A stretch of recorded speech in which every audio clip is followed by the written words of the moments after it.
And a very pleasant good evening to you, everybody. It is Sunday, July 15th, 2018. Coming at you live with a special taped episode of the Connoisseurs of Wrestling. Normally, at this time, we'd be kind of knee deep into a topic for a show, but we're preempted this evening on account of what is certain to be just the most awesomest pay per view ever in Extreme Rules. So I'm sorry if you're stuck sitting there watching that tonight, but we're going to be coming at you here. It'll be Monday morning when this goes live. We got some interesting stuff to talk with you about tonight. Got a great episode lined up for you. But of course, the Connoisseurs of Wrestling wouldn't be complete without our host. And tonight we have the whole crew with you. The whole crew. First of all, of course, the godfather of podcasting at Cage Side Seats, the one, the only TakersMinion TM. My God, the Summer Bash show has been crazy. It's just been an insane couple of days, but we're making it through, buddy. How are you tonight? Oh, I'm doing well. Yes, it has been insane. I was looking at the withdrawals for the month, the withdrawals from the Makuuchi division, and day one, Yokozuna Kasina Sato withdrew because of injury. Day four, Hakuho withdrew for injury. Day five, Kakuryu withdrew. And on day six, newly promoted Toshinoshin also withdrew to a possible ligament injury in his right foot big toe. That's painful. So it is a wide open basho this time. Let's see. Sekewake Kasina Sato. No, not Kasina Sato. Sekewake Mitaki Yumi leads the field at 8-0 currently. Seems like it might be his tournament to win right now. It is. But there's plenty of people breathing down his neck with only one loss. So it's a wide open tournament, to say the least. It's a wide open tournament, and I think it really opens the door for some really interesting stuff to happen the rest of the year. We got two more tournaments, I believe two more after this one. Yeah, you got September and November. Right. So we got two more tournaments after this one. Of course, we're about the halfway point of this one now. So if you're a sumo fan, if you're getting into it, I know we've been kind of preaching on sumo a little bit here, giving out the sumo love. Very interesting time to jump in. It's a wide open field, a lot of interesting storylines going on. Of course, in New Japan, we got the G1 Climax is officially underway. We're about to enter night 3. So if you've been following along with G1 so far, you've gotten some interesting matches, to be certain. And of course, there's been a lot of wrestling news. Imminent return of Hulk Hogan has been confirmed. He was at the pay-per-view tonight. So we are going to have to wait and see how that works out. A lot of stuff going on. And of course, we'll be keeping you up to date with everything here on the Connoisseurs of Wrestling in our own special way, of course. And speaking of the Connoisseurs of Wrestling, we have to give some props to the host of our show. She is the curator of the Connoisseur. She is soldiering through. She's not feeling too well tonight, but she's here because she's a trooper and she loves this job. The one, the only, Legends lover, my future ex-wife. How are you, LL, tonight? I'm doing okay. My arm's a bit sore. My voice is completely gone. Yeah, you are absolute number one, A-OK, a trooper to the very end here with us here tonight. But it's going to be a good show. Of course, we are always preempted on the nights of pay-per-view, so you can always check this show out on demand at our YouTube channel. All the contact information for the show, how to reach us on Twitter, at Gmail, everything is going to be down below for you in the info box. You can always catch us around the Cage Side Seats. Of course, we are frequenting there. A little bit of housekeeping notes here before we get into tonight's topic. The Connoisseurs of Wrestling Fan Selection Series Hall of Fame. The final ballot will be revealed tomorrow afternoon. It'll be up before Monday Night Raw goes on the air, so be looking for that at Cage Side Seats. We're down to the final 4. It is the Nature Boy Ric Flair, Macho Man Randy Savage, the American Dream Dusty Rhodes, and Stone Cold Steve Austin. Those are your final 4. The winning performer gets to be the August inductee, have a whole show built around them.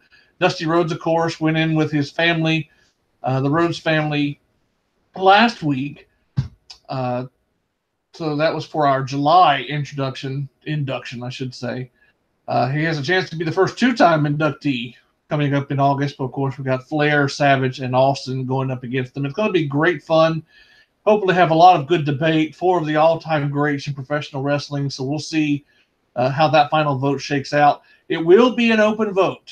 It'll be a ballot on cage-side seats. We'll be linking to it periodically. We'll make sure to keep you up to date on the results as they come in on the show. We've got a few more shows to get through before we're into August. But that will be a lot of fun. We want to give some plugs out here tonight to our affiliated shows. Of course, we love to get you some content out there. A lot of people are doing some excellent work right now. A lot of great podcasts that you should listen to when you have a chance. Cage Side Seats, of course, kind of our unofficial partner in this endeavor, has a lot of affiliated podcasts to check out. We have Brent Brookhouse and Ethan Page with the Better Boys Club. Stunning Stella and Enigma Aaron have Not Your Demographic on the air. We have Keeping Up with the Kayfabe, Mark Riley, Jody May, Esquire, and Jack King, and Bros Before Elbows with Anthony Farron and Tommy. Those are the Cage Side Seats affiliated podcasts. A couple of unaffiliated podcasts we'd like to give some love to here tonight.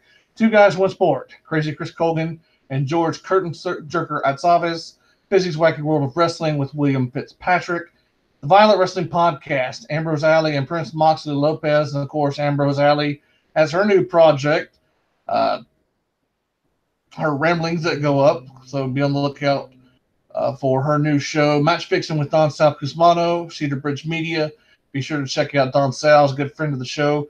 Wednesday Night Shooting with Tanya Rogers and Andrew M. Swift. Ringside Geeks and For the Love of Wrestling. Miss Monroe and Friends have a couple of podcasts out there. The Ruthless Aggression Podcast with Metal Matt. Be sure to check that out. Matt does a lot of great work. Also a friend of the show. Conrad Thompson and Bruce Pritchard. Something to Wrestle. Always a great listen. And, of course, Conrad and Tony Schiavone have What Happened When. Be sure to check those shows out. Of course, Jason Solomon, the Solomon Monster Sounds Off. You can check him out over on Podbean. Those are our plugs. If you have a show that you would like plugged, be sure to drop us a line, contact us. Let us know that you like the show. Of course, we have our entire article. We have our entire archives on YouTube. So pound that subscribe button. You'll get alerts whenever we put new videos out. We try to do at least one video a week. Sometimes we get eager and we do more than one. Sometimes we miss a week. But you know what? It's great content and it's worth the wait. It's the most fun you can have with your clothes on, guys. You're missing. You have missed, I believe, a brand new podcast just started. The Intrepid AA of the Violent Wrestling Podcast. He did that one. Oh, he did. He did venture and say that she started her new podcast. Okay. AA's Ramblings. Yes. Yeah. So I'm on top of it. Shootin Da Breeze. Oh my God! Yeah, Shootin Da Breeze. Okay, I apologize right now. I am out of it tonight, and that's why we're actually switching As up many the format times a little as bit. many times as you've been on that show, you forgot. I'm a failure at life. I know. No, you're not. Last but certainly not least, my favorite podcast of the bunch is, of course, Shootin Da Breeze with TakersMinion and Mr. Doc Senju. That drops Saturday mornings, 11 a.m. Eastern Standard Time, 10 a.m. Eastern on the morning to the Big Four shows, which we got a Big Four show coming up next month. I'm always used to Taker plugging the show when he does his contact information at the end of the show. That's why I didn't work it in. We're doing reverse format here this week for two reasons. One, I am just complete slap worn out with a lot of stuff going on, and so Taker was kind enough to kind of switch seats with me. He's going to be kind of guiding the ship here tonight for our second reason. The second reason is I have a fetish for our topic tonight. I am an absolute mark of the First Order for our topic, and so I basically made Taker take the wheel of the show because I'm just going to geek out here and be a complete nerd. My favorite all-time wrestling show, one of the all-time great wrestling shows, a very interesting concept, a lot of glorious history behind this show, a lot of intrigue as well, and it ties into some of the seedier stuff in wrestling, how it got created, kind of how it all came about. There's some real interesting intrigue behind the background of this particular show. Of course, if you're a fan of 80s WWF, you probably have an obsession with this show too. It is the one and the only Saturday night's main event, our topic for this episode of the Connoisseurs of Wrestling. Without further ado, I'm going to turn the wheel over to TakersMinion. TM, my body is yours, pal. That's a scary thought. Especially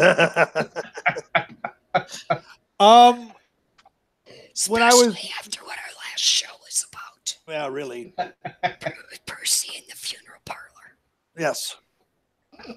Yes, especially talking about Percy in the funeral parlor. Anyway, Saturday night's main event had 2 runs. There's not much available about it. Just, a couple pages on Wikipedia, and that's about all I could find. I mean, I looked around, couldn't find much, but it had 2 runs. The first was the original run from 1985 through 1992. And the second one was the revived run on Fox, because the first one was on NBC. The second one was on Fox. And that ran from 2006 to 2008. So which would you prefer to talk about first, the first run or the second run? Which do you remember best? Well, the first run definitely is the more memorable of the two. The second run was interesting in that they tried to bring it back. But not the same. It wasn't the same. I'm glad that they tried. Always a mark, even though it doesn't make sense from a business perspective to try it. I'm always glad that they try to bring it back. And I did appreciate the effort they put into it. But the original run of the show was so special. And I think we have to talk a little bit, and Taker, I'm sure that you can really elaborate on this because you've lived through the transition. I kind of experienced it after the fact. Saturday night's main event was created for NBC in 1985, and it was a completely different time period for wrestling television. Wrestling fans today, they're used to Raw, SmackDown, the hours of TV with all the big stars competing against each other every week, basically. But Taker, from your fandom through the AWA and all the other promotions that you watch, LL, you experience the same. That is not how wrestling used to be. That was not the model for wrestling television, especially in 1985. So Saturday night's main event was something unique on TV. It was a chance where the stars could kind of compete against each other. And it was special for that reason. It was a huge happening, and it did some gonzo ratings for NBC. And this is during a period of time when Saturday Night Live was not exactly on fire. So NBC needed the boost. Wrestling was hot. And that original run on NBC from 85 to 91 before they jumped to Fox, that really is one of the great television shows in wrestling history as far as my money goes. Right. Well, that's the thing. You said it best. They would, most television matches were the big stars versus enhancement talent. So we all knew that, the star was going to go over. I think what the concept was between now, you're going to hear this name, and everybody will affiliate this name with something other. It was Vince McMahon and Dick Ebersol. Dick Ebersol at the time was the president of NBC Sports Programming, and he is the one that got WWE, which at the time was still governed by the state athletic commissions. It was considered professional wrestling. It was not sports entertainment to what we have today. Right.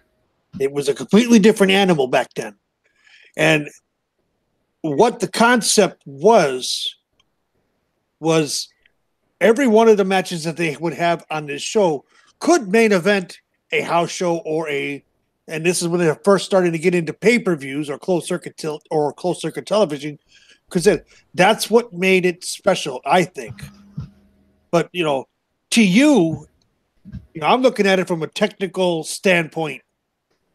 For you as a little Biff, because geez, in 1985 I was already 21 years old.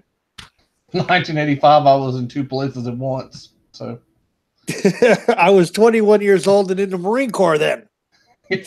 I was just a glint in my father's eye back in 85. So when did you first see, what was your first show that you remember from Saturday Night's Main Event? I came by Saturday Night's Main Event in a very indirect way, in a very unusual way. And if ever I have friends of mine that ever listen to this show, that they'll know this story very well. But suffice to say, I nearly killed my brother when we were little. It was pure accident. We had a go-kart, and I was a little reckless driving the go-kart and crashed us into a chain-link fence. And when I did that, it hurt my brother, his hand really bad. He had to have surgery, actually. It was a medical emergency. I never got to ride that go-kart again, if you couldn't guess. But the byproduct of that incident was when my brother was discharged 2 days later. To help him feel better, we got to go and pick out any video we wanted at the video store. And he was a wrestling fan, just as I was, and I was absolutely going to go with anything that he rented because, I almost killed him and I felt guilty about it. He saw a video cassette for Coliseum video release, More Saturday Night's Main Event. Never seen the show. Had never been able to stay up late enough to watch it because, I was, a young child and everything. But I remember watching that tape. And it was just something about the ambiance of the show, the aesthetic of the show, the theme song. Of course, they were using their second theme song, the cheesy Kenny G knockoff music they were using in the late 80s, which I always prefer over Obsession. I know, I'm a heathen. It was just something about the show. I don't know if it was the logo. I don't know if it was, watching all the great stars on the show. But Saturday Night's Main Event from that moment on just became something, really magical and special. And I loved to go back and try to watch old episodes as often as I could. Some of the great ones over the years that I was able to track down before the network, which shows you just how difficult this was back in the pre-network era. 86, February of 86 in Arizona, Phoenix, the American Veterans War Memorial Coliseum. I'll never forget this episode. Of course, it was the famous episode with King Kong Bundy destroying Hulk Hogan and just splattering him all over. And it just, I don't know, it was just something about that show that just looked so good. I was born in 86, and so I guess I got to gravitate towards shows that took place in 86. I've always had a soft spot in my heart for WrestleMania 2, even though everybody hates it. So it's just one of those things. But, I could probably, if I sat here long enough, I could rattle off a half a dozen shows that I went and found over the years of Saturday Night's Main Event. The Macho Man Randy Savage title defense against Andre the Giant. That was a great one from 88.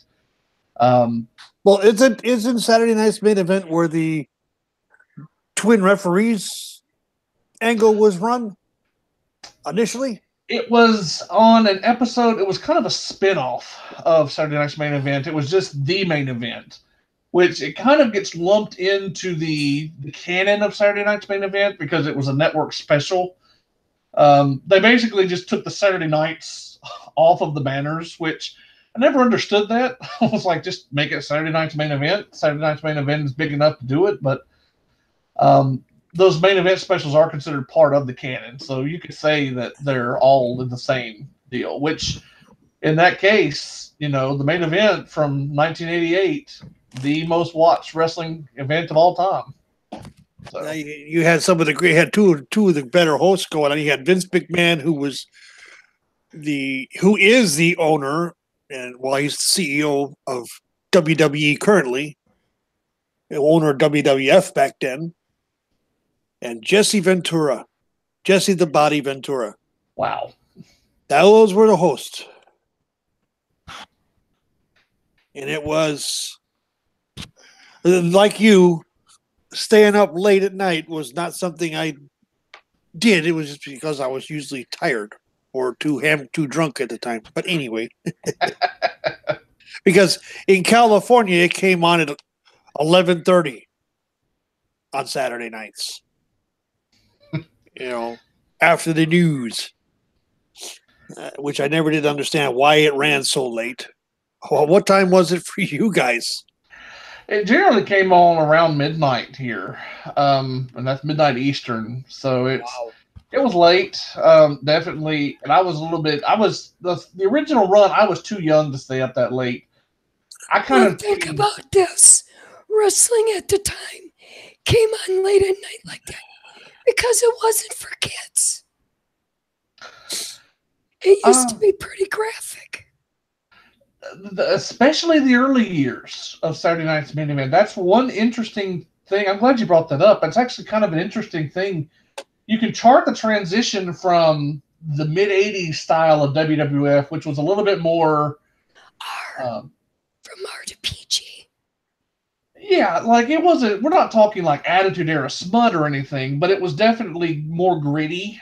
Kind of more visceral, maybe. You would have guys that would get out and get busted open, kind of like Crockett would. But you also had the women were more sexual. Yeah, I don't think so. Because this is a time. This was a time, and I'm sorry to interrupt you, LL, but this was a time of the Moolah women's show. You're looking at the late '80s. Early '90s is when it started slowly.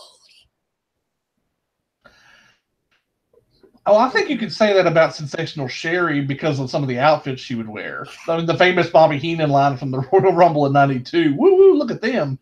And he wasn't referring to Ted DiBiase. Yeah, but I'm saying in the late '80s, early '90s, the women were getting a little bit more sexual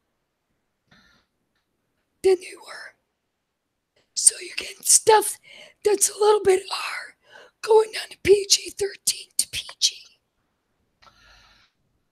Well, I would just like to bring up Miss Elizabeth taking her skirt off at SummerSlam '88. It made a man out of me. Oh boy. Poor Biff. Well, I mean, Miss Elizabeth took off her dress. It's on the grand scale of ways to win a match. You're not expecting Miss Elizabeth to get naked. Even if she was wearing like swimsuit bottoms. I mean, my God, by 1988 standard, that was heart attack inducing. But like I said, that's when it started getting a little bit more risque.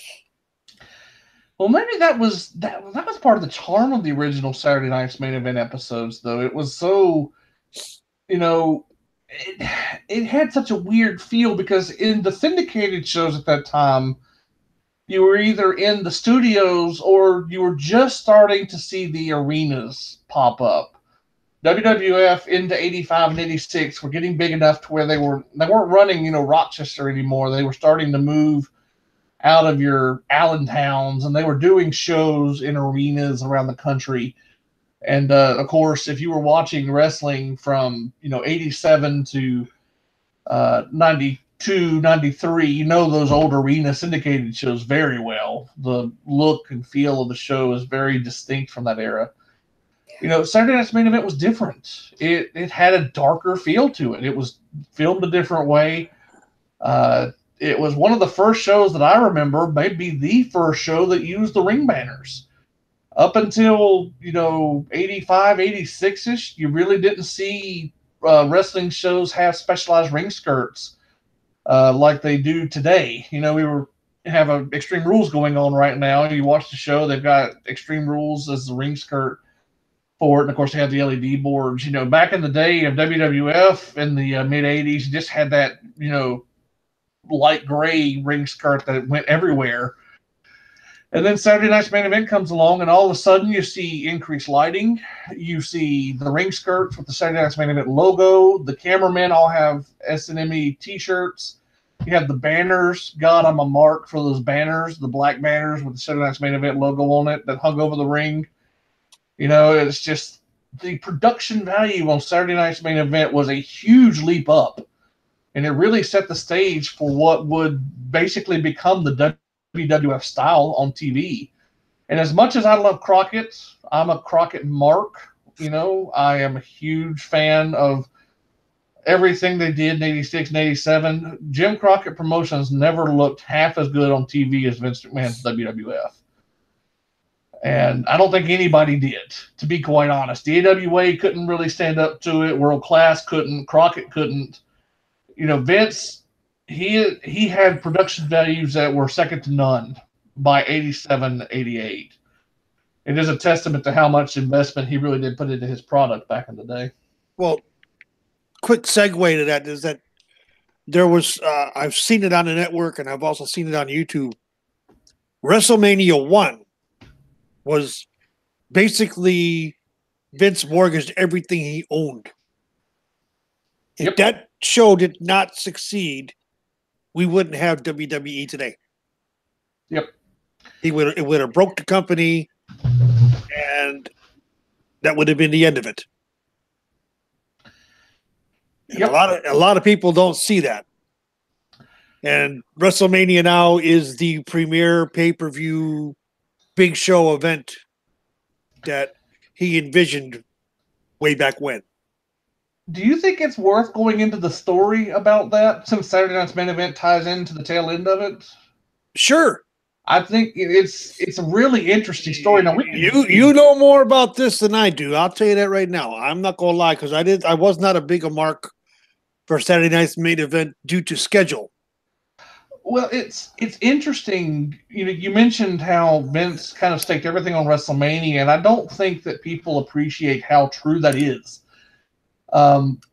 People assume that Vince was going to win the war no matter what, just because it's Vince McMahon, and you know we're looking back on the wrestling scene with, you know, hindsight being 2020, all that jazz. You know, we can't envision a world where Vince didn't win, but it's interesting to note the period from 1984 to 1985 is a real interesting one.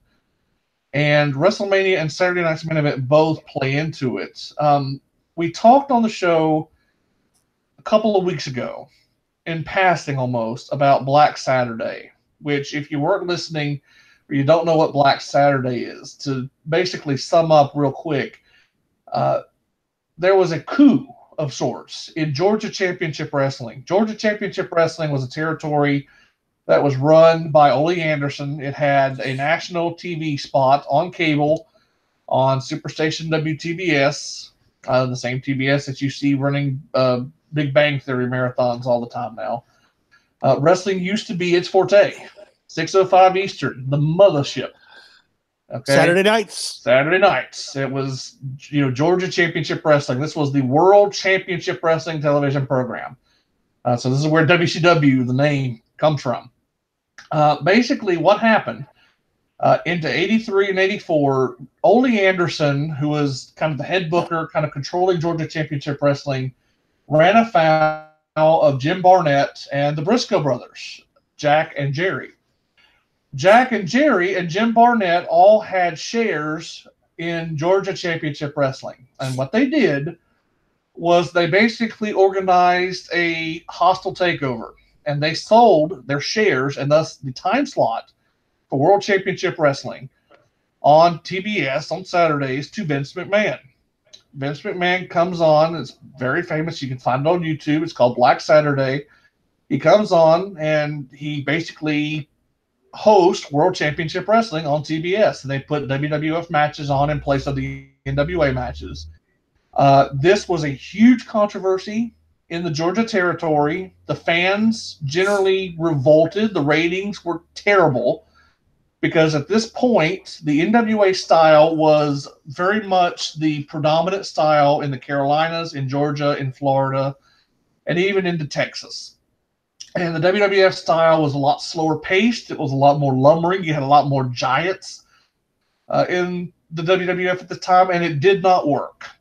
So what ended up happening was Ted Turner threatened to have Vince McMahon kicked off of the air. He was going to cancel WCW. Vince McMahon wound up selling the time slot for WCW to Jim Crockett Promotions. This was in late 84, early 85 when this sale took place. And the rumored price was for $1 million. So Vince sold the time slot for $1 million. What Vince McMahon did is use that money from the sale of the time slot on TBS to bankroll a huge wrestling supercard that he wanted to use to jumpstart his national expansion. Vince wanted to go national, and to do that, he needed recognition. He needed mainstream publicity. He needed celebrities. He needed to make his talent look like stars. And of course, this is right in the middle of Hulkamania. Hulk Hogan was riding high. It was, his first full year as WWF champion heading into 85. He was entering year 2. So what Vince did was he took the money from the sale of the time slot and he created WrestleMania. Now, WrestleMania was basically his one big shot. He invested everything he had. If WrestleMania had not turned a profit, Vince McMahon would have been bankrupt. It would have destroyed his business completely, and there would be no WWF. Hulk Hogan would have had to travel to the NWA probably, and there would probably be no Hulkamania as we know it. There would be no boom period. There would be no Attitude Era. There would be no Reality Era. We wouldn't be preempted right now because of Extreme Rules. And there wouldn't even be a WWE Network so much as, a WWE. Or the Monday Night Wars. Exactly. No Monday Night Wars, no nothing. Okay, so WrestleMania was his big ticket. Now, WrestleMania itself did not make him a ton of money. It turned a profit. What wound up happening is Vince McMahon was able to parlay the success of WrestleMania into a television special with Dick Ebersol, who, Taker, you mentioned just a little while ago. Dick Ebersol saw WrestleMania, and he saw the WWF as a hot commodity that he could get some programming out of for NBC. So they partnered up, and WrestleMania, of course, the first WrestleMania in 85 took place March 31st, 1985. The first Saturday Night's Main Event debuted about 2 months later. It was in May of 85. And it was off of the success of the first Saturday Night's Main Event in the ratings that Vince was able to make a killing selling the Coliseum video home release of the first WrestleMania. It was through the video rental after the fact that Vince became a multimillionaire. And so with WrestleMania, Saturday Night's Main Event, which kind of became a vehicle for increased national exposure, and the VHS sales from the first WrestleMania, those 3 events, all stemming from Black Saturday, is what established WWF as the juggernaut that it would eventually become.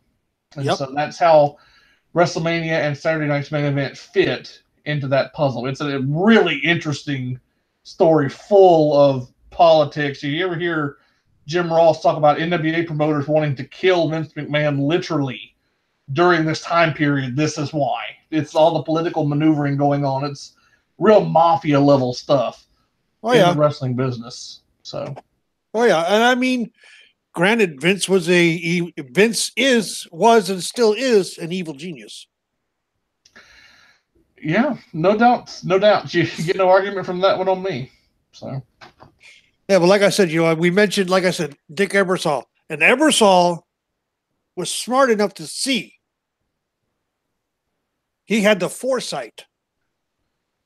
Yes, WrestleMania made a little bit of money, but Ebersol had the foresight to see that not even 6 weeks after WrestleMania, which was, you said, the 31st.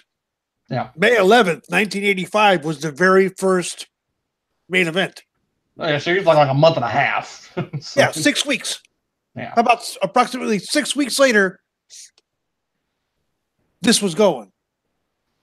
Yeah. That tells you just how smart Ebersol was. Absolute genius. Dick Ebersol is probably the unsung hero of the WWF in the mid-'80s. Dick Ebersol had a hand in kind of getting the WWF into position throughout the decade, even after he left NBC. Of course, Dick Ebersol was actually involved with the first Royal Rumble in kind of an advisory capacity. He did so much to help the company get squared away on the television production end of things. The Dick Ebersol is a major reason why the WWF, we were talking about those arena shows that they would do, the very famous WWF look from the late 80s and early 90s. Dick Ebersol is very much responsible for that. The scripts, scripted promos, Dick Ebersol kind of introduced those. Jake Roberts told a funny story where he was handed a script for a promo to memorize, and he cursed out the guy that handed it to him and thought he was an idiot for trying to get him to memorize a script. It turned out to be Dick Ebersol. And Jake was afraid he was going to get fired for it. So, yeah. I mean, you know, and like I said, Vince McMahon and Dick Ebersol have a long history with each other. Yeah. You know, with this and with the original Saturday Night's Main Event and with the old XFL. Yep. That's all. It all traces back to that Saturday Night's Main Event partnership. That's where they first really started working together, and so much happened after that. So yeah, I mean, you know, but, you know, for its total run, it was only 36 episodes because it was like once a month that Saturday Night's Main Event would go, if I'm remembering correctly. And it was never the same Saturday night. It would fluctuate. One would be at the beginning of the month, 1 month. The next one would be at the end of the month, or then the following one would be in the middle of the month. You always had to check your local listings to see when it was on. Yeah, they would alternate. It wasn't like the first Saturday of a month would have a Saturday Night's Main Event. It would just depend. And sometimes you got more than one. You would have a show every month. Sometimes it would go 2 or 3 months. It just depended on what was going on, but that's part of what added to the charm. They weren't doing these every single month all the time, and you weren't getting the same matches every single month, and so it was always special feeling. Yeah. It was essentially, basically, the best way to describe it, from 85 to around 1987, I would say the last Saturday Night's Main Event before WrestleMania 3, every show up until that point basically had the feeling of a pay-per-view, what a pay-per-view would feel like today. And then from 87-ish through to 90, it felt kind of like a B-level pay-per-view. Yeah. With the exception of the main events, which they were big deals and they had big impact on the storylines. But, you know, that was up until about 1990. Saturday Night's Main Event felt like a pay-per-view level card, which was, you know, important because at that time they only had 4 pay-per-views a year. Yeah, they had what? Rumble, Mania, SummerSlam, and Survivor Series, I think, right? Those 4? Yeah, SummerSlam, Survivor Series, Rumble, and WrestleMania. WrestleMania was the first in 85. Survivor Series came in 1987. It was the second pay-per-view. The first Royal Rumble was on TV in January of 88 on the NBC, USA Network. Or USA. Yeah, that's right. Yeah, it was on USA. And which at that time was part of the NBC family. I think so. Yeah, I think they always had that connection, at least for a while. But they were originally the Madison Square Garden network, the original MSG network, I think. And then USA diversified in the early 80s to become USA. Yeah, you had, you know, SummerSlam came in August of 88 on pay-per-view, and then the 89 Rumble was pay-per-view. And that was pretty much it until King of the Ring came along in 93. That made it 5 shows, and then by 95 you got into the In Your House era. So, yeah, you know, and if you look at it, even today, the matches we get they always harken back to Saturday Night's Main Event. Yeah, that is the blueprint of both Raw and SmackDown now. Yeah, they really do. It's so great you mentioned that. You talk about what's one of the most prominent tropes in wrestling right now, the tag team match, where you have the guys that are kind of mixed up into different feuds and they come together for a tag match. You know, everybody knew that Rusev and Nakamura were going to wrestle Jeff Hardy and AJ Styles last week on SmackDown. You know, it's just that's what you do in WWE. Well, this comes from Saturday Night's Main Event. You had some of those big tag matches on SNME in the early days. Of course, Hogan and Andre and Tony Atlas would team up occasionally. Hulk Hogan and Junkyard Dog teamed up in '86. So I mean, you have these hodgepodge tag teams where you're mixing and matching storylines and feuds. Saturday Night's Main Event kind of pioneered that. Yep. The big title matches on TV. You did not see world title matches on television before 1985. Very rarely. And you would very rarely ever see a big title match where a title would change hands on free TV, which they did on Saturday Night's Main Event on more than one occasion. Yeah, exactly. You had all sorts of tag title changes over the years. The Brainbusters won the tag titles. That was probably the most famous of the early title changes. But of course, you had the British Bulldogs wrestling the Dream Team. You had the British Bulldogs wrestling the Hart Foundation forever. Yeah, that whole era of tag team wrestling in the mid '80s. My God, that was such a glorious period. The Rougeaus, the Harts, the Bulldogs, the Killer Bees, the Rockers were coming in from '87 on. The Brainbusters from '88 on. Demolition. It's just the list goes on and on and on. It's just great tag wrestling. But you had the major storylines. Terry Funk, had a big run in the WWF in '85, and they never really appeared together on pay-per-view. He and Hulk Hogan didn't. They had their feud, and it was blown off on Saturday Night's Main Event. Yeah. The Paul Orndorff, the Benedict Orndorff angle that basically ignited WWF's best year ever to that point in '86. They did have the show at Toronto Exhibition Stadium for a pay-per-view called The Big Event, but it was blown off on Saturday Night's Main Event, the famous cage match with the tie finish. Cage matches, would come back on Saturday Night's Main Event very prominently. Of course, the famous one in '89, Hulk Hogan superplexing the Big Boss Man off the top of the steel cage. And yes, that actually happened. Hulk Hogan superplexed Big Bubba Rogers, the Big Boss Man, off the top of a steel cage.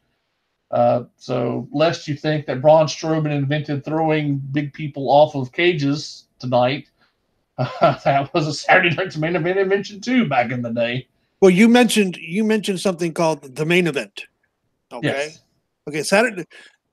I'm reading here in my notes. It said that Saturday Night's Main Event success is what led to, and these were Friday night primetime specials that were known as the main event. Yeah. And the first one was February 5th and 1988, and it included a rematch between Hogan and Andre. You know what the rating was for that segment? If I'm not mistaken, it was over, 30 million viewers? It had 33 million viewers, and it drew a 15.2 rating. Boy, Vince would sacrifice a virgin on an altar to get that kind of rating today. Yes, he would.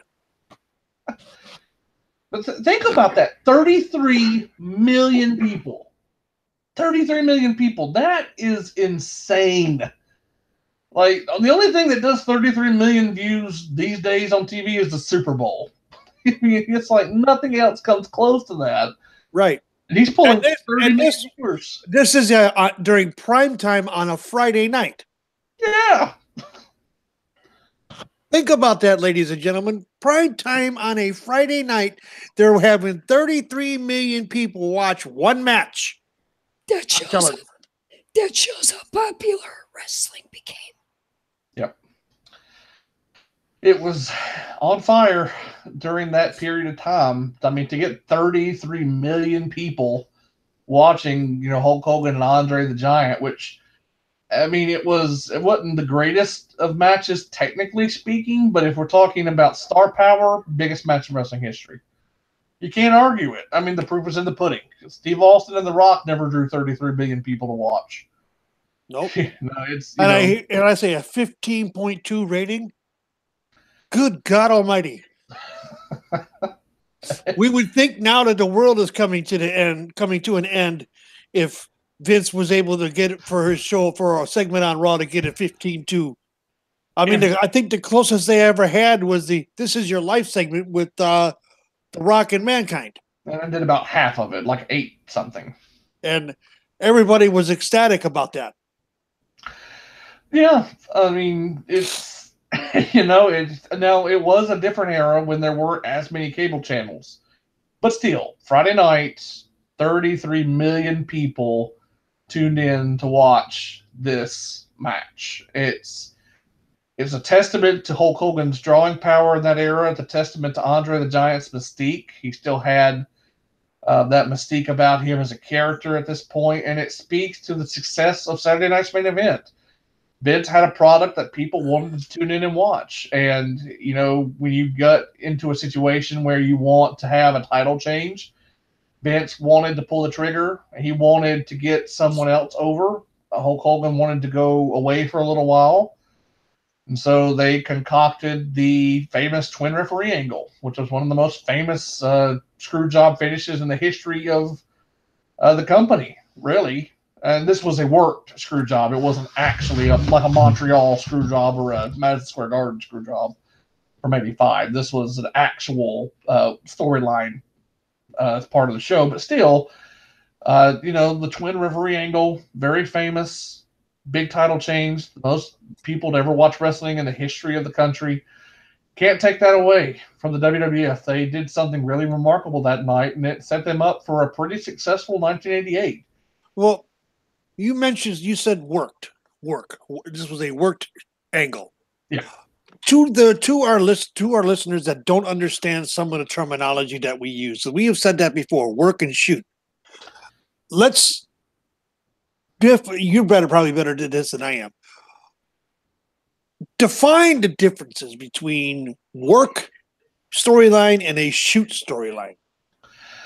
Well, a work storyline is just that. It's part of the show. It's in the script. It is designed to happen the way it happens. Everybody involved knows what's going to happen. When Hulk Hogan went out to the ring for the first main event, he knew that the referee was going to count 3, even though he kicked out at 1. He knew there was the twin referee angle. He knew he was going to launch poor Earl Hebner, halfway out of the state at the end of the match when he attacked the evil referee. So they knew that was going to happen. That was all part of the plan.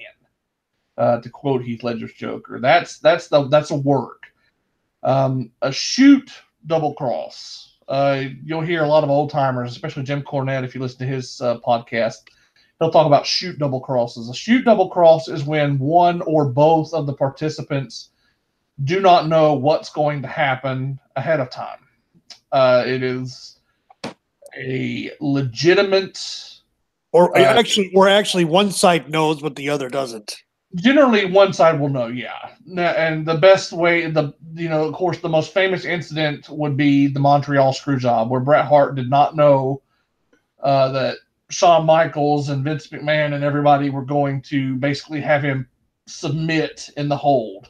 He thought the match was going to keep going. Example of a screw job or a shoot from the time period that we're talking about is 1985 in Madison Square Garden. There was a famous incident. Wendy Richter was the women's champion in 1985 for the WWF. She was very popular, too. She was probably the second biggest star in the company in '85, behind only Hulk Hogan. That's how big Wendy Richter was. She co-main evented WrestleMania 1, to give you an idea of how big her star was at this time. But Vince was lowballing her. Didn't want to pay her as much money as Wendy Richter thought she deserved. And Wendy Richter basically wanted to hold Vince up for more money. And so what Vince did was a regularly scheduled title defense between Wendy Richter and the masked spider lady, who was just kind of a generic performer under a mask. No one thought anything of it. And the woman under the mask was the Fabulous Moolah, who was not supposed to unmask. She was just supposed to be a generic wrestler that Wendy Richter would beat. And that would be that. That was what Wendy Richter thought the plan was. Well, in reality, Vince McMahon told the Fabulous Moolah to go shoot on Wendy Richter. And she basically small packaged her, and the referee quick counted, and the match was over. And he called for the bell. Commentators weren't sure what had happened. Wendy Richter actually kept working the match for about 30 seconds. She thought that the bell had gone off by accident. because she had kicked out, obviously. But the referee awarded the title to the Spider Lady, who then took off her mask, and it turned out to be Moolah. And so commentary tried to play it off like Moolah had just screwed over Wendy Richter, but in reality, Vince McMahon had screwed over Wendy Richter. And that was Wendy Richter's last appearance until her Hall of Fame induction in the WWF. She was gone right after that. So that's a shoot when somebody is legitimately getting the business put to them without realizing it. The twin referee angle is a work, and a very good one, too. It's a very clever finish from that era. But there was a lot of confusion at the time about what was going on because obviously, twin referees was not something that people were anticipating. Nobody expected Hulk Hogan to lose the title at that time, at least not casual fans. So it was quite shocking. Wasn't that the infamous Andre won the title, then walked over and presented it to Ted DiBiase? Yeah. That's when DiBiase bought the title? Yeah, basically the storyline going into the match was Andre the Giant is claiming to be the real world champion because of a disputed 3 count at WrestleMania 3 the year before. He thought that he had gotten a 3 count. Hogan got his shoulder up at 2. All the heels, like Jesse Ventura, Bobby Heenan, they said that Andre was the real champion. That's what sold the first Survivor Series. Well, after Survivor Series, Ted DiBiase basically came to Andre the Giant and wanted to buy the WWF Heavyweight Championship from Hulk Hogan. Hulk Hogan wouldn't sell it. So Ted DiBiase paid Andre the Giant to go win the title so that he could give it to Ted DiBiase. Hogan and Andre wrestled at the main event. This is the big show we've been talking about. At the end of the show, if you've never seen the match, Andre gives Hogan kind of like this hip toss suplex maneuver. Andre was not in a very good physical shape at this point. No. But he gave him this hip toss suplex and he covered him. The referee goes down to count 1. Hogan's arm clearly comes up. And so everybody knows that Hogan is kicked out at 1. There's like no ambiguity on the camera. But the referee keeps counting. He counts him out. Vince McMahon is beside himself on commentary. He's like, no, that can't happen. What a stupid mistake. Jesse Ventura is celebrating because Hulkamania is dead. Ted DiBiase and Virgil are running around at ringside. Andre the Giant is given the WWF Championship. And Gene Okerlund gets into the ring, interviews him as the new champion, and Andre surrenders the title to Ted DiBiase. Now, if you were really lucky during this point in time, you were up in the Northeast when you could watch like local NESN, NESN, New England Sports Network. They had some syndicated shows where Ted DiBiase came out as the WWF champion. He actually wore the belt to the ring and defended it in matches. As far as like the national syndicated shows went, the president of the WWF at that time stripped DiBiase of the title because he couldn't win the title like that. This is why at WrestleMania 4 you have the tournament. The tournament to crown the WWF champion. It all stems from the main event with the evil twin referee. Ted DiBiase basically paid for a referee that looked like the original referee, who the original referee's name was Dave Hebner. His brother, Earl Hebner, real-life twins, came in for this angle. And the story went that he paid an evil referee to screw Hulk Hogan out of the title. Yep. And that's how we get to WrestleMania 4, and this is tied into the birth of the Mega Powers, and that kind of zips us on our way. WWF never really looks back from that. Nope. And that's just how much Saturday Night's main event has contributed to current programming. We don't see the crooked referee. Well, we did. We had a crooked referee angle with Scott Armstrong. Recently, within the last 5 years. Yeah, the Daniel Bryan. And then before that, you had the Brad Maddox with Ryback and CM Punk. That also kind of borrowed a playbook from this angle. Because I don't remember too many crooked referee angles before this. Now, there was a very famous one that was going on around the same time. If you were a fan of the WWF in 85, 86, and especially 87, Dangerous Danny Davis. You remember Dangerous Danny Davis. So that's definitely the archetype of the crooked referee. Yep. Danny Davis, you rat bastard. You screwed the Bulldogs. I hate you, even to this day. And yet Danny Davis is a big man down in was a big man down in OVW. I think he's actually, well, the Danny Davis of OVW and the Danny Davis the referee are two different people. I think. Okay. I always thought they were the same. I did too. I did too until Jim Cornette introduced him, and I was like, "That's not Danny Davis." It's like it's actually a different person. Oh, okay. But no, Danny Davis.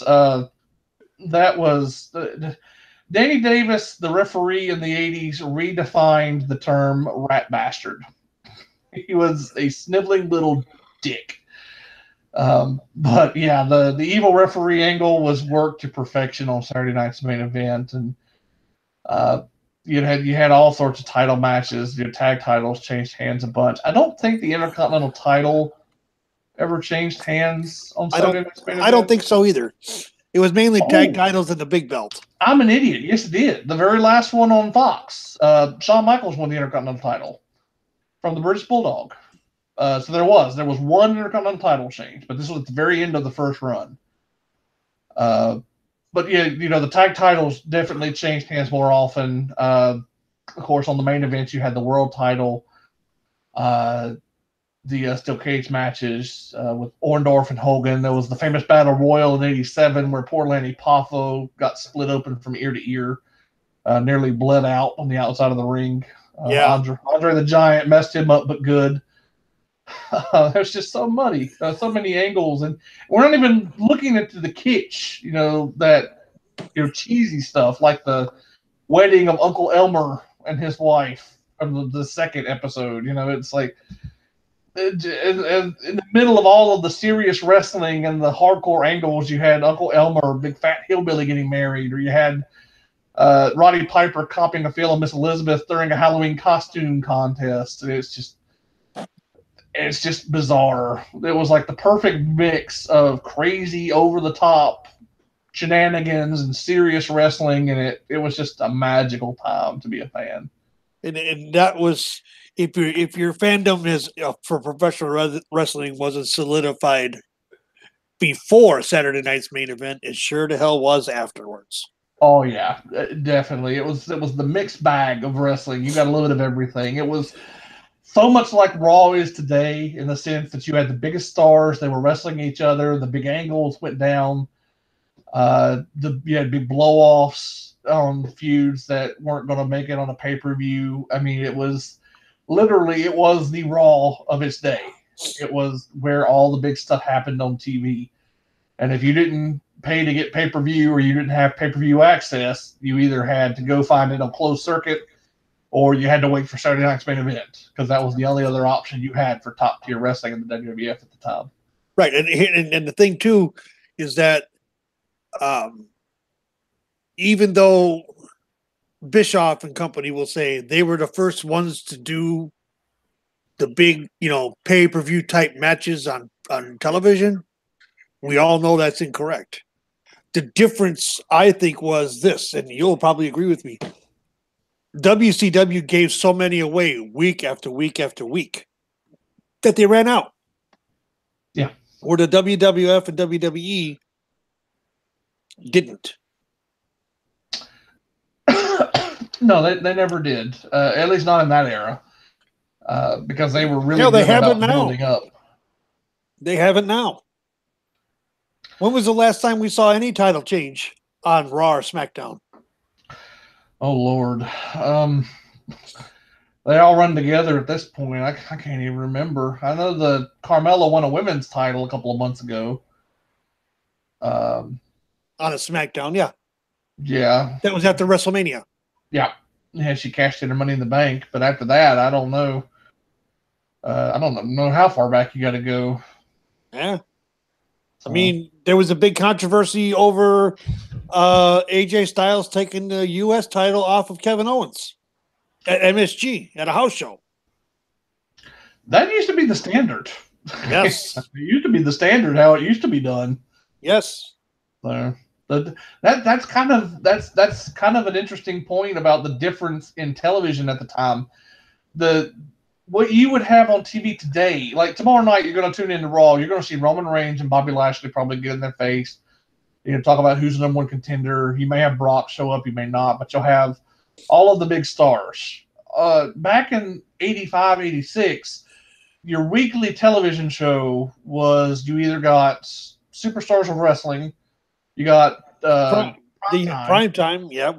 You get primetime wrestling. And then you would get Wrestling Challenge occasionally. A little bit later on, 86, 87, you get primetime and Wrestling Challenge. But you would be lucky if you had, 3 or 4 top stars a show. They weren't wrestling each other. It would be like Hulk Hogan versus The Genius, or the Ultimate Warrior against Barry O. Or you have the Ultimate Warrior versus local jobber talent. Right. Yeah. It's like nobody that you're going to pay money to go see. It's just, squash after squash. Mick Foley will tell you he was a jobber in WWE for a bit while he was in school. When he was learning from, I think it was Killer Kowalski. No, not Killer Kowalski. Who? Oh, crap. Oh, damn it. I can see his face. Wasn't Johnny Rods, was it? No. Oh, it was. Damn it, this is gonna bust my noodle because it's on the tip of my tongue. I'm looking for it. Hold on, I'll get it.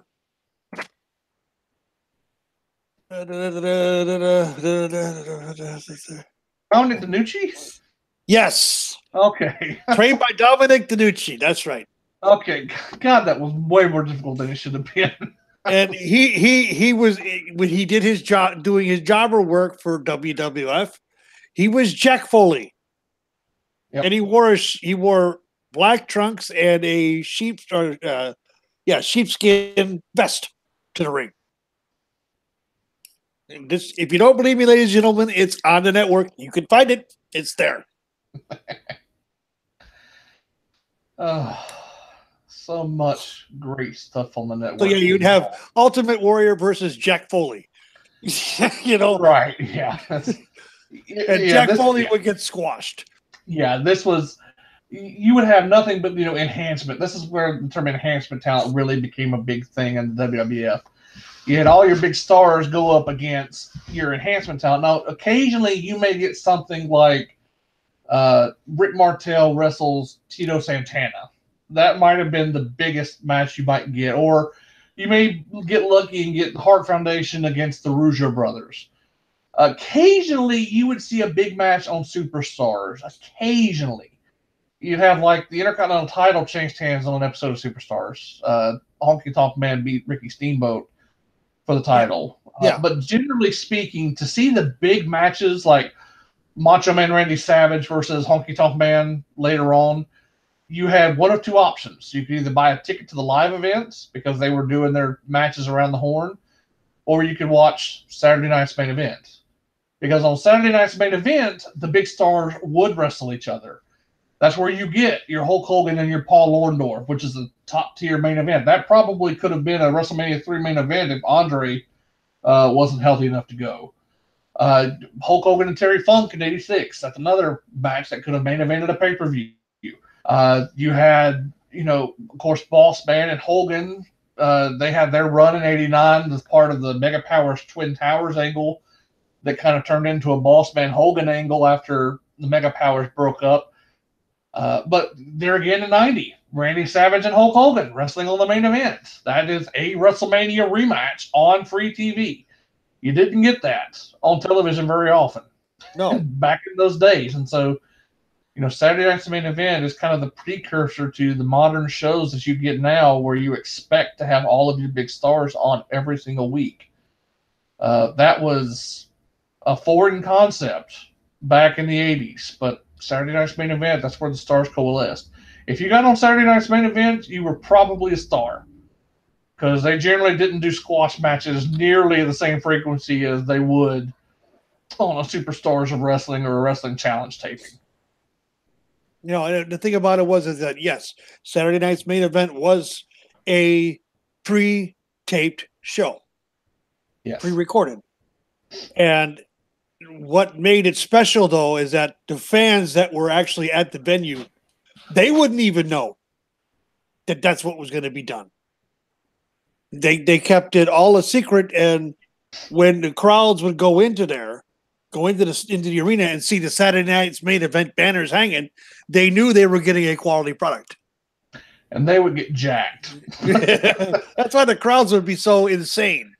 Oh, yeah. Go back on the network and look at some of those crowds for Saturday Night's Main Event. That we're talking like crowds that are way more animated than you would typically see during that point in time. There was a famous one from Nashville, I think, in 87 or 88, where the crowd is just losing their freaking minds. And the show hadn't even started yet because they knew they were about to get something special. It's like those banners, man, they hung up over the ceiling, and they would roll up the Superstars of Wrestling banner or the WWF banner, and they would lower the Saturday Night's Main Event banner, and the crowd would go banana. Yep. And the famous words of Pat Patterson, and the crowd is going banana. God, we love Pat. That's great. So, but so yeah. have you tamed your geekdom some over this show now that you got to talk about it? I had a little bit of a release. We may have to do another episode in the months to come going over some of the great matches. But yes, the beast has been tamed for a little while. That's good. They did this show as a favor to me, everybody. Listening here. You keep believing that. Because, I mean, there's just so much we could talk about when it comes to that. I mean, we just scratched the surface. There's so many more angles. We didn't even go into the Mega Powers forming. That happened on Saturday Night's Main Event. We could have talked about Randy Savage and Jake Roberts. They had a great heel versus heel match in '86, which never really happened. Ricky Steamboat almost died legit on Saturday Night's Main Event. Yeah, did he take a DDT on the concrete floor? Took a DDT on the unprotected concrete floor, and he about died. It about killed him. Yeah. Jake Roberts said that was the heaviest thing he'd ever picked up in his life because Steamboat was out. So there was, that. We could talk about the Road Warriors and Demolition. They had the start of their feud on a Saturday Night's Main Event. It's just you could go over so much. The Sid Justice betrayal of Hulk Hogan. Leading up to WrestleMania 8, 92, happened on Saturday Night's Main Event. The Ultimate Warrior and Hulk Hogan, they had the miscommunication in the tag match after the Rumble in 1990. That's what set up WrestleMania 6. So it's like, that was my favorite match of all time as a kid. Ultimate Warrior, Hulk Hogan, that got set up on Saturday Night's Main Event. If a big angle happened in the WWF between 1985 and 1991, it either happened on Saturday Night's Main Event or Superstars, and that's it. It's like that's where your storylines were made, folks. That's where the stuff went down. It was a great time. That's where it usually started. Yeah. And I don't recall a barbershop window being broken on Saturday Night's Main Event, and I don't recall a King Cobra bite. That was all Superstars, but. Well, there's another program that kind of spun off of Saturday Night's Main Event, too, and that was Tuesday Night Titans. Now, there's an old show. Good God. Tuesday Night. I thought you were going with The Undertaker, the face turn off of Saturday Night's Main Event, and then you would Tuesday Night Titans. I was talking, I said a show that spun off was Tuesday Night Titans that was on for a year or two. Tuesday Night Titans. We're going to have to do a show on that because that is such a weird show. Like, I don't know what the hell they were trying with Tuesday Night Titans. But Tuesday Night Titans was actually the precursor to Primetime Wrestling. Yeah, it was like a talk show, wasn't it? Yeah, that's what Primetime was. Yeah, Primetime had the studio aspect where they would throw to matches in the arenas and everything, but... And Tuesday Night Titans did the same thing. Okay. Yeah, I don't have nearly as much... I remember watching that as a kid. I don't have nearly as much experience with Tuesday Night Titans as I do Primetime, so. And that was a USA Network show. Go figure. Yeah. Well, That was back in Vince's "We'll Try Anything" phase. I know on Bloopers, Bleeps, and Body Slams, one of the original Coliseum video releases, they would do advice for the lovelorn. Captain Lou and Freddie Blassie would talk about getting old women horny and stuff. It was crazy. Oh, yeah. 1984 standards. I'm like, what the shit did I watch? All right. Well, it's been a fun trip down memory lane so far. But we need to start wrapping this up because I have to get ready for work. Yeah, unfortunately, all good things must come to an end. Taker, where can they find you during the week? During the week, you can catch me. You can always follow me on Twitter at Takers_Minion. Yeah, just send me a follower request, and I will approve that. I usually approve 99.8% of the people. You can also find me on, of course, Shootin Da Breeze as my co-host lets slip his mind at the beginning of the show. Yeah. Every Saturday at 11 a.m. Eastern, 10 Central. Yeah, EM. Jesus, I'm tired. And I got to work tonight. And then, of course, there's always this show, usually live on Sundays at 9 Eastern, 8 Central, except on weekends of pay-per-views where we pre-record and are preempted, and we usually release it on Monday. Indeed. LL. You've been such a trooper. I know you've been dealing with a lot of stuff. Where can they find you during the week, LL? Usually on Twitter at Windstorm64. And sometimes on Cage Side. And you can find me at Real Deal Biff on the Twitter. You can find me at Cage Side occasionally as well. All the contact information is down in the info box for you. This has been episode 13 of the Connoisseurs of Wrestling, detailing Saturday night's main event. A big thank you to TakersMinion and Legends Lover for hanging with us tonight here. We'll be back with you regular time next Sunday evening, 9 p.m. Eastern, for a brand new episode of the Connoisseurs of Wrestling. Be sure to be on the lookout Monday afternoon for the final ballot for the August Fan Selection Series vote for the Connoisseurs of Wrestling Hall of Fame. That's going to be a big one, and that's going to wrap it up for us here tonight. We're getting out of here. Hope you enjoyed the show. Hope you enjoyed the pay-per-view last night. For TakersMinion and Legends Lover, I am Biff Kensington, and you have been listening to the Connoisseurs of Wrestling. Guys, you have a wonderful week. Bye. Folks. Adam Rice, your team still suck. Yeah.